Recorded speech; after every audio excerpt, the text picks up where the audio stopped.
तो दोस्तों कैसे आप सभी? मैं आशा करता हूँ आप सब बिल्कुल ठीक होंगे। दोस्तों कहानियां बहुत आई, बहुत सुनाई, मगर कुछ इंटरेस्टिंग स्टोरी अभी तक बाकी है। मैं चाहूंगा कि आप इन कहानियों को पूरा सुने। साथ ही ये भी चाहूंगा कि अगर आपको ये कहानी अच्छी लगती है और आप चाहते हैं कि मैं आपकी कहानियों को अपनी आवाज़ दूँ, तो कहानियाँ सुनने के बाद आप मुझे इंस्टाग्राम पर मैसेज कर सकते हैं। मेरी आईडी है महेश आर्या यूट्यूबर। कहानियों के बाद मैं आप सबको वहीं मिलूंगा। बस अब जल्दी से अपने हेडफोन लगाएं और शुरू हो जाए मेरे यानी महेश के साथ। दोस्तों मेरा नाम राशिका है, मैं दिल्ली से हूँ। ये बात तब की है जब मैं सिर्फ 10 साल की थी। उस वक्त मैं 5वीं कक्षा में थी। दोस्तों सर्दियाँ खत्म होने के बाद नवरात्रों में माँ नानी के घर आई मेरी छोटी बहन को लेके, क्योंकि उनकी तबीयत ठीक नहीं थी। उनके मुंह से खून आता था। एक बार को तो उन्हें ऐसा लगा कि जैसे कोई नॉर्मल सी बीमारी है, पर उन्हें नहीं पता था कि असलियत क्या है। एक दिन की बात है, उस वक्त मैं छत पर थी। मामा मामी बाकी सब लोग नीचे थे। हाँ एक बात और, मामा को आत्माओं को बुलाना आता था और वो ठीक भी कर देते थे। मामा ने माँ को बुलाया और उनके सर पर हाथ रख के अपने भगवान का नाम लिया। थोड़ी ही देर बाद माँ की आंखें बड़ी हो गई, वो घूरने लगी। मामा समझ गए कि माँ को कोई आम बीमारी नहीं है, बल्कि आत्मा लिपटी है। इसके बाद मामा ने माँ को शांत किया और उनसे पूछा कि बता कौन है तू। माँ ने कहा कि मैं तुम्हारे घर से ही हूँ। इतना कहते ही मामा समझ गए कि शायद ये दादी की आत्मा है, क्योंकि मेरी दादी मरने से पहले माँ से बहुत चिढ़ती थी। शायद इसीलिए वो माँ पर आ गई। खैर इसके बाद माँ होश में आ गई। दोस्तों उस दिन के बाद से माँ अजीब अजीब हरकतें भी करने लगी थी। एक दिन मामा जलेबी लेकर आए तो माँ उस जलेबी को खाते खाते अजीब सी हरकतें करने लगी। आप तो यकीन भी नहीं करोगे, वो जलेबी को ऐसे खा रही थी कि उनकी पूरी जीभ ही लाल हो गई, मानो अभी खून निकल पड़ेगा। उस वक्त जैसे तैसे मामा ने उन्हें रोका। इसके बाद एक दिन मैं अपनी माँ के साथ सोई हुई थी। माँ ने अचानक से मेरा गला पकड़ लिया और बोली कि अच्छा है, खा जाऊं तुझे। वो तो शुक्र था मासी बगल में ही थी, उन्होंने मुझे माँ से अलग कर दिया। इन चीज़ों के चलते माँ को एक भगत के पास ले जाया गया, जो कि हमारी फैमिली को पहले से ही जानते थे। उन्होंने कहा कि मेरी दादी की आत्मा के साथ साथ उन पर मरघट की कालका भी किसी ने छोड़ रखी है, इसीलिए उनके मुंह से अक्सर खून आता है। और तो और दोस्तों, जब माँ को हम भगत के पास ले जा रहे थे तब वो गाड़ी से कूदने की बहुत कोशिश कर रही थी। वो तो घर वाले उन्हें पकड़कर बीच में दबा कर बैठे थे। कई बार तो वो रातों में उठकर बैठ जाया करती थी और लगातार खिड़की की तरफ देखती रहती। न जाने अपने मन में क्या क्या बड़बड़ाती रहती। कहती कि आज तो मैं इसे ले ही जाऊंगी। दोस्तों सबसे बुरी बात, जिसने माँ पर कालका छोड़ी थी उसने दिवाली तक का टाइम दिया था कि दिवाली के दिन माँ को वो आत्मा ले जाएगी। एक बार की बात है, जन्माष्टमी का दिन था। घर पर कोई नहीं था, सब जन्माष्टमी देखने गए थे। दूसरी तरफ माँ को अकेला नहीं छोड़ सकते थे, इसीलिए मामा उनके पास ही रुके हुए थे। मामा घर पर आराम से सो रहे थे। जब उनकी आंखें खुली तो उन्होंने देखा कि माँ के हाथों में चाकू है। सच में एक बार को तो मामा भी देखकर डर गए। उनके बाल खुले और आंखें बड़ी हो गई थी। माँ बड़ी ही अजीब तरीके से मामा को घूर रही थी। और ठीक जब हम घर पर पहुंचे तो हम सबने माँ काली से प्रार्थना की। बहुत मिन्नतों के बाद कालका खुद ही चली गई। कहते हैं कि वो भी माँ काली का ही रूप है, लेकिन मेरी दादी की आत्मा वो तो अभी भी माँ के ऊपर थी, जो कि निकल नहीं रही थी। इसके बाद एक दिन मेरी मासी के अंदर माँ काली आई और वो अचानक से चिल्लाने लगी। उस वक्त माँ उनके सामने आत्मा की तरह ही डर रही थी। घर के सभी लोग हाथ जोड़कर खड़े थे। सबसे बड़ी बात, मेरी मासी माँ काली को बहुत मानती है और हमारी पूरी फैमिली ही माँ काली की पूजा करती है। नहीं मालूम दोस्तों उस दिन मासी ने ऐसा क्या किया, क्योंकि इसके बाद जब हम भगत के पास ले गए तो उन्होंने बताया कि अब आपकी माँ बिल्कुल ठीक है, आत्मा जा चुकी है। उनकी बातें सुनकर हम सबको यकीन हो गया कि मासी के ऊपर सच में माँ काली आई थी। उनके आशीर्वाद से आज मेरी माँ बिल्कुल ठीक हो गई। बस इतनी ही थी कहानी।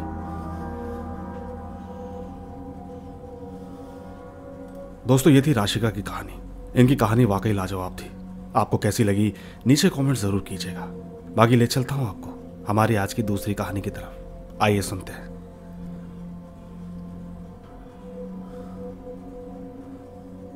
दोस्तों मेरा नाम दीपांशी है, मैं उत्तराखंड से हूं। अभी मेरी उम्र 21 साल की है, लेकिन जब मैं करीबन 9 साल की थी तब यह घटना मेरे साथ घटी थी। एक दिन मैं रात को 2 बजे तक फ़ोन चला रही थी। फिर मैंने सोचा कि रात बहुत हो गई है, मुझे अपना फ़ोन बंद कर देना चाहिए। मैं खड़ी हुई और फ़ोन को चार्ज पर लगा दिया। इसके बाद मुझे अचानक से प्यास लगी तो मैं फ्रिज की ओर बढ़ी। लेकिन दोस्तों जैसे ही मैं अपने कमरे से बाहर निकली तो मैंने देखा कि जो हमारे घर की सीढ़ियाँ हैं जो कि छत की तरफ जा रही थी, उस पर कोई सफेद सा कपड़ों में भागता हुआ ऊपर की ओर चला गया। एक बार को तो ऐसा लगा कि शायद मेरा छोटा भाई तो नहीं, क्योंकि वो अभी बहुत छोटा है और वैसे भी उसे रात को ऊपर नहीं जाने देते। मन में डाउट हुआ तो मैं उसे देखने छत पर चली गई, लेकिन छत पर जाने के बाद मालूम चला कि जो कुछ मैंने देखा था, जैसे कि मेरा भाई या कोई और चीज थी, वो मुझे नहीं दिखी। उस वक्त मैं थोड़ा हैरान थी, लेकिन बाद में मुझे लगा कि शायद बिल्ली भी हो सकती है। मैं चुपचाप नीचे की ओर जाने लगी। मैंने 2-4 सीढ़ियां ही पार की थी कि अचानक मुझे पायलों की आवाज आई। यकीन कीजिए, मैं इतना डर गई कि तुरंत भागकर अपने माता पिता के कमरे में चली गई। मैंने माँ को सारी बातें बताई, लेकिन माँ ने यह सोचा कि शायद कोई गली में बाहर औरत चल रही होगी तो आवाज आ रही होगी। लेकिन दोस्तों, मुझे पता है वो आवाज बिल्कुल मेरे पीछे से आ रही थी। दोस्तों, सबसे खतरनाक बात तो यह है कि उस आवाज ने मुझे इतना इसलिए डरा दिया क्योंकि मेरी दादी भी जब चलती थी तब उनके पैरों से ऐसी ही आवाज आती थी। और तो इस घटना के 2 साल पहले उनका देहांत भी हो चुका है। सच कहती हूँ, उस रात मैं बिल्कुल सो नहीं पाई। सुबह होने के बाद जब मैंने अपनी बड़ी दीदी को यह सब कुछ बताया तो उन्होंने कहा कि मुझे एक सपना आया था। सपने में मैंने दादी जी को छत पर लाठी लेकर चलते हुए देखा। दोस्तों, इसके बाद तो मैं बहुत ज्यादा डर गई, पर शुक्र था इसके बाद ऐसा कुछ भी नहीं हुआ। साथ ही सर का बहुत बहुत धन्यवाद करना चाहूंगी कि वो मेरी इस कहानी को अपनी आवाज जरूर देंगे। धन्यवाद। तो दोस्तों, ये थी दीपांशी जी की कहानी। इनकी कहानी भी काफी इंटरेस्टिंग थी। आपको कैसी लगी नीचे कमेंट जरूर कीजिएगा, क्योंकि मैं ले चलता हूं आपको अगली कहानी की ओर। आइए सुनते हैं।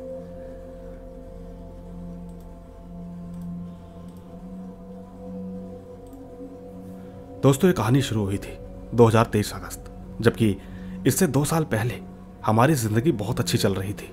सब कुछ ऐसा ही हो रहा था जैसा कि हमने सोचा था। आपको बता दूं कि मैं स्टडी में बहुत इंटरेस्ट रखती हूँ। मुझे पसंद है नाइट में स्टडी करना, क्योंकि मुझे क्लास 11th में मेरा पसंदीदा सब्जेक्ट लेना था। मैं आर्ट्स नहीं चाहती थी। खैर, 2023 अगस्त चल रहा था। मैं अपने काम में बिजी थी। भगवान का दिया सब कुछ है हमारे पास, लेकिन अचानक ही मेरे माता पिता के बीच बहुत ज़्यादा झगड़ा बढ़ने लगा। मैं नहीं जानती किस वजह से, लेकिन ये मैटर काफ़ी समय तक चलता रहा। और तो और बात इतनी ज़्यादा बढ़ गई कि इस मसले को सुलझाने के लिए माँ ने मामा मामी को बुलाया, जिनसे कि हम पिछले 5 सालों से बातचीत नहीं कर रहे थे, क्योंकि पिताजी को वो पसंद नहीं थे। पर खैर, उन्होंने काफ़ी समझाया, लेकिन पिताजी समझने का नाम नहीं ले रहे थे। बात इतनी बिगड़ गई कि मामला शांत होने के बजाय और बढ़ता चला गया। इसी बीच हमें पता चला कि मेरे मामू मामी, जो कि समझाने के लिए आए थे, उन्होंने बताया कि मेरे नाना और छोटे मामा, जिनकी अभी शादी नहीं हुई थी, उनकी उम्र करीबन 40 के आसपास होगी। वो दोनों भी इसी शहर में रहते हैं, लेकिन वो थोड़े गांव के इलाके में रहते हैं। हमारे घर से उनके घर की दूरी यही कोई 3 या 4 घंटे की थी। ये सब सुनने के बाद माँ को लगा कि उन्हें भी अपने पिताजी से और छोटे भाई से बातचीत करनी चाहिए। इसीलिए एक दिन जन्माष्टमी के बाद हम सब उनके घर पर गए। वहाँ आराम से बैठे और खाना खा पी कर खुशी खुशी वापस अपने घर आ गए। सब कुछ एकदम नॉर्मल था। सबसे बड़ी बात, माता पिता के बीच झगड़ा भी काफ़ी कम हो गया था। लेकिन दोस्तों, कहानी तो अब शुरू होती है। शायद अक्टूबर या नवंबर, दीपावली का समय था। हम एक बार फिर से वहाँ पर गए। सब कुछ अच्छा चल रहा था।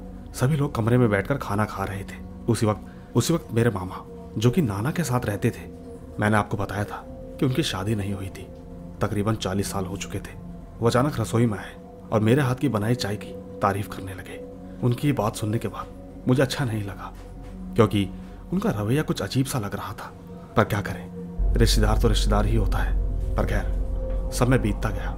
माता पिता का झगड़ा फिर से शुरू हो गया। उसी बीच मेरे नाना जी की तबीयत भी बहुत खराब हो गई। यूँ समझिए, डॉक्टर ने जवाब दे दिया था कि कभी भी कुछ भी हो सकता है। दूसरी तरफ झगड़ा इतना बढ़ गया कि हमारा उनके घर आना जाना लगभग 1 महीने में 2 बार हो गया। हम अक्सर उनके घर पर जाते और 2-3 दिन रुक कर आते। इस बीच कई ऐसी घटनाएं हुई जो मुझे बिल्कुल पसंद नहीं आई। मैं मामा को नहीं बताना चाहती थी कि और प्रॉब्लम हो। अप्रैल की बात है, मेरे पिताजी घर को छोड़कर चले गए। शायद वो हमारी जिम्मेदारी नहीं चाहते थे। उनके जाने के 1 महीने के बाद नाना जी की डेथ हो गई। लेकिन मरने से पहले नाना की इच्छा थी कि मेरे मामा, जिनकी शादी नहीं हुई थी, वो ठीक हमारे साथ रहे। और तो और वो ये भी सोच रहे थे कि मैं उनसे शादी कर लूँ, क्योंकि मेरे नाना जी की लाख कोशिशों के बाद भी मेरे मामा की शादी नहीं हो रही थी। और ये सारी बातें मुझे पता थी। एक लड़की इंसान की बातों को समझ जाती है, लेकिन मरने से पहले उनकी इच्छा अधूरी रह गई। एक बात आप सभी को बता दूं, मेरे पिताजी बिल्कुल भी अच्छे नहीं हैं। मैं बचपन से अपनी माँ से बहुत प्यार करती हूँ। नाना के जाने के बाद हमने एक नया मकान रेंट पर लिया और ठीक उसी एरिया में मेरा स्कूल भी था। वो एरिया मेरे पसंद का एरिया था, लेकिन जब से हमने रेंट पे मकान लिया है तब से मुझे मेरे सपनों में नाना जी अक्सर डराने आते हैं। और तो और मुझे मेरे पास उनके होने का एहसास होता है, पर उन्हें क्या मालूम मेरी लाइफ में तो कोई और है जिससे मैं बहुत प्यार करती हूँ। वो मेरा बेस्ट फ्रेंड है। जब मैंने अपनी प्रॉब्लम उनसे शेयर की तब उन्होंने मुझे एक बाबा के बारे में बताया, और ठीक जब हम बाबा के पास गए तो बाबा ने जैसी भी बातें बताई मेरी तो समझ से ही परे हो गई। बाबा कहने लगे कि तुम्हारे घर में एक अजीब सी उलझन है। दोस्तों यूँ समझिए, उनकी बात मेरे दिमाग में जलेबी की तरह घूम रही थी। बाबा ने ऐसा इलाज बांधा कि नाना जी का सपने में आना बंद हो गया, और तो और हमारी जिंदगी भी ठीक हो गई। मैं अपनी माँ से बहुत प्यार करती हूँ, न जाने पिताजी कहाँ चले गए। बस इतनी ही थी ये कहानी। तो दोस्तों आपने ये कहानी सुनी। दोस्तों ये कहानी जिसने भेजी है उनका कोई नाम नहीं है, और अगर कोई नाम है तो सिर्फ लिखा है जयपुर पिंक सिटी। अब इनकी ये कहानी थी तो अटपटी, मगर आपको जैसी भी लगी नीचे कमेंट जरूर कीजिएगा, क्योंकि मैं ले चलता हूं आपको अगली कहानी की ओर। आइए सुनते हैं।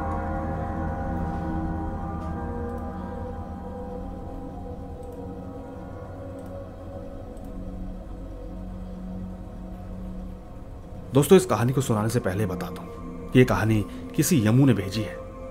अब ये बनाई हुई है या जैसी भी है, एक बार इस कहानी को सुनकर देखते हैं। तो ठीक रवि नाम का एक लड़का दिल्ली की किसी फैक्ट्री में सफाई का काम करता था। उसके घर से फैक्ट्री करीब 5 किलोमीटर की दूरी पर थी। वो हमेशा अपनी साइकिल से ही फैक्ट्री जाता था। रोज की तरह आज भी वो घर से फैक्ट्री के लिए निकला। उसे रास्ते में पड़ने वाले एक चौराहे पर एक लड़की दिखाई दी जो उसे गुस्से से घूर रही थी। लड़के ने भी उसे देखा और मुंह फेर कर फैक्ट्री में चला गया। इसके अगले दिन भी सुबह वो लड़की उसी जगह पर खड़ी थी और रवि को लगातार घूर रही थी। उसने पलटकर लड़की को नहीं देखा और सीधा अपने काम पर चला गया। रोजाना इसी तरह हफ्ते भर वो लड़की चौराहे पर खड़ी होकर बस रवि को घूरती रहती। रवि हर बार की तरह उसे अनदेखा करके फैक्ट्री में चला जाता। करीब 7 दिन बाद जब रवि फैक्ट्री जा रहा था तो उसे वो लड़की उस जगह पर खड़ी नहीं दिखी। रवि के मन में हुआ कि आखिर ऐसा क्या हुआ होगा कि आज वो लड़की वहां नहीं है।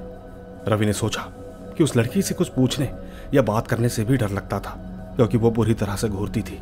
बस इन्हीं ख्यालों के साथ वो फैक्ट्री पहुंचा। पूरे दिन काम करने के बाद शाम को घर लौट आया। इसके ठीक 1 हफ्ते तक वो लड़की उस चौराहे पर नहीं दिखी। फिर एक दिन जब शाम को वो लड़का घर पहुंचा तो उसे अपने बेड पर एक चिट्ठी दिखाई दी। उसमें लिखा था, मेरा नाम प्रीति है, मैं तुम्हें 1 हफ्ते पहले एक चौराहे पर दिखती थी। कल शाम तुम वहीं पर खड़े होकर मेरा इंतजार करना। उस चिट्ठी में एक फोटो भी थी जो उसी चौराहे पर खड़ी लड़की से मिलती थी। लड़के के मन में एक बात आई कि आखिर इसे मेरे घर का पता कैसे मिला होगा और ये चिट्ठी मेरे बेड तक कैसे पहुंची। बस इसी सोच के साथ वो सो गया। इसके ठीक अगले दिन उठकर जब वो काम पर जाने लगा तो अचानक उसे चिट्ठी वाली बात याद आई। साइकिल से वो सुबह फैक्ट्री पहुंचा और दिन भर उसी लड़की के बारे में सोचता रहा। शाम को वो उस चौराहे पर पहुंचकर उस लड़की का इंतजार करने लगा। काफी देर हो चुकी थी लेकिन लड़की वहां पर नहीं आई। रवि इंतजार करके थक गया था, इसीलिए वो घर की ओर निकल गया। घर पहुंचते ही उसने सोचा कि क्यों ना चिट्ठी पर लिखे हुए पते पर जाकर ही उस लड़की से मिल लिया जाए। अब रात भी होने को थी, इसलिए उसने सुबह सुबह उस लड़की के घर जाने का सोचा। सुबह होते ही वो जल्दी से तैयार होकर चिट्ठी पर लिखे पते पर पहुंच गया। वहां जाकर जब उसने घर की घंटी बजाई तो एक आदमी बाहर आया। रवि ने कहा कि मुझे प्रीति से मिलना है। ये सुनते ही वो व्यक्ति चौंक गया। जवाब में उसने कहा, प्रीति से मिलना है? उसे मरे हुए 2 महीने हो चुके हैं, तुम्हें मुझसे क्या काम याद आया? रवि के होश उड़ चुके थे। डर के मारे शरीर कांपने लगा। किसी तरह वह खुद को संभाल कर घर पहुंचा और चिट्ठी को भी जला दिया। मन में कई सवाल उठने लगे। उसने सोचा कि वो लड़की मुझे रोज दिखती थी, वो एक भूत थी। क्या ये सच में मुझे एक भूत ने चिट्ठी भेजी थी? यही सोचकर वो घर में दुबक कर बैठ गया। उस दिन के बाद से रवि ना तो रास्ते में किसी को देखता है और ना ही किसी अनजान इंसान के बारे में सोचता है। दोस्तों इस कहानी से एक ही सीख मिलती है कि किसी अनजान के बारे में सोचना नहीं चाहिए और बिना किसी व्यक्ति की सही जानकारी के उसके घर तो बिल्कुल भी नहीं जाना चाहिए। मुझे पता है कि शायद आपको ये कहानी बनावटी लगे, मगर मेरी इस कहानी से बस आप सभी लोगों को यह सीख देनी थी। धन्यवाद। तो दोस्तों यमू ने जो ये कहानी भेजी, इस कहानी के बाद मुझे एक कहानी याद आई जो कि बिल्कुल रियल है, और ठीक वो कहानी न्यूज पर भी बहुत चर्चित रही। और तो और सबसे बड़ी बात, ये कहानी एक सोसाइटी की है जहां से रोज एक लड़की ठीक रात के 8 बजे एक ऑटो करके रोज अपने ऑफिस जाया करती थी। वो ऑटो वाला रोज उसे पिक करके डेली ऑफिस छोड़ता था। जब ठीक कुछ दिनों तक वो लड़की 8 बजे बाहर नहीं आई तो उस ऑटो वाले ने घर में जाकर पूछने की कोशिश की। वहां पर उसे यही जवाब मिला कि मेरी बेटे को मरे हुए सालों बीत गए और तुम कहते हो कि तुम उसे ऑफिस छोड़ते हो। अब आप ही सोचिए उस ऑटो वाले पर क्या बीती होगी। इसी के साथ मैं आपको आखिरी कहानी की तरफ ले चलता हूं। आइए सुनते हैं। दोस्तों, मेरा नाम कौशल पांडे है। एक रोज मैं अपने कमरे में सो गया। देर रात जब मेरी आंखें खोली तो मुझे नहीं पता कि मैं कहाँ हूँ। मैंने खुद को एक अंधेरे और सुनसान जंगल में पाया जिसमें कोई आवाज नहीं थी। मैं धीरे धीरे हल्के कदमों से आगे की ओर चल रहा था। धीरे धीरे डर ने मुझे अपनी ओर घेर लिया। मुझे उम्मीद थी कि शायद मुझे सोने के लिए कोई जगह मिल जाएगी। मुझे नहीं पता था कि मैं वहां कैसे पहुंच गया। बस मैं इतना जानता था कि इस रात से बचने के लिए मुझे एक सुरक्षित जगह ढूंढनी होगी। घंटों चलने के बाद मुझे एक पुराना जंग लगा हुआ घर दिखाई दिया जो कि देखने में बहुत पुराना लग रहा था। खिड़की से जब मैंने अंदर झांका तो एक बिस्तर के अलावा उस घर में कुछ भी नहीं था। मैंने जितना हो सका साफ किया और चुपचाप बैठ गया। उस वक्त मेरे दिमाग में लाखों विचार दौड़ रहे थे कि आखिर मैं यहाँ कैसे पहुंच गया। मैं तो अपने घर पर था, आखिरकार जंगल में कैसे पहुंचा। और तो और मेरा घर शहर में था, जंगलों से बहुत दूर। मैं इन सब बातों को समझने में असमर्थ था। मैंने इसे भूलने की कोशिश की और चुपचाप सोने का फैसला किया। सोने के लगभग 15 मिनट बाद मैंने किसी की आवाज सुनी। कोई रो रहा था। मैं अचानक जाग गया। आखिर यहाँ और कौन हो सकता है? मेरी जिज्ञासा जल्द ही भय में बदल गई जब मैंने देखा कि मेरे सामने एक महिला का शव लटका हुआ है जो कि रो रही है। वो लगातार मेरी ओर देख रही थी। घबराकर मैं घर से बाहर भागा। मैं जैसे ही भागा तो मैंने उसके पैरों की आवाज भी सुनी जो कि मेरा पीछा कर रही थी। कुछ ही मिनटों बाद मैंने एक आकृति देखी, एक लड़की लगभग मेरी उम्र के आसपास। उसने मुस्कुराते हुए मुझसे कहा, क्या रे कौशल, मैं हूं लीली। मैं एकदम चुपचाप रह गया। यादें वापस आने लगी। समझ में आया, जब मैं बच्चा था मैं एक गांव में रहता था और मेरी एक दोस्त थी जिसका नाम लीली था। हर सप्ताह हम पास के जंगल में खेला करते थे। वो एकमात्र लड़की थी जिसके साथ मैं सहज महसूस करता था।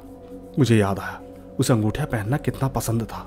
मुझे सारी घटना याद आ गई। एक छुट्टी पर हमने जंगल में और भी गहराई में जाने का फैसला किया था। तभी हमें वही घर मिला जिससे मैं अभी भागा था। मैंने उसे अंदर जाने के लिए कहा था। मैं शरारत के तौर पर उसे अंदर बंद करने का प्लान बना रहा था। पहले तो वो झिझकी, लेकिन मैंने उसे किसी तरह मना ही लिया। वो जैसे ही ठीक अंदर पहुंची मैं दरवाजा बंद करके हंसते हुए भाग गया। उस शाम की बात है जब उसके माता पिता उसके बारे में पूछने मेरे घर आए। तब मुझे एहसास हुआ कि मैंने ये क्या किया है। हम सब गांव वाले एक साथ घर की ओर भागे। दरवाजा खुला हुआ था और लीली गायब थी। हमने हर जगह तलाश की मगर कोई भी उसे ढूंढ नहीं पाया। आखिरकार मामला वहीं बंद हो गया। मैं उस गांव और लीली को छोड़कर शहर चला गया। इस वक्त वो मेरे सामने थी और मुझे देखकर मुस्कुरा रही थी। मैं बोल नहीं पा रहा था। उसने मेरा हाथ पकड़ा और मेरी उंगली में अंगूठी पहना दी। यकीन कीजिए, अचानक जब मैं उठा तो मैं अपने बिस्तर पर पसीने से तरबतर था। मेरी नजरें घड़ी पर पड़ी। 3 बजे का समय था। लेकिन शुक्र था भगवान का, ये एक बुरा सपना था। लेकिन इस कहानी की सबसे खतरनाक बात आपको बताता हूँ। ये जो कुछ भी मैंने अपने सपने में देखा वहां तक तो सब कुछ ठीक था, लेकिन मेरे हाथों में अंगूठी सच में आ चुकी थी।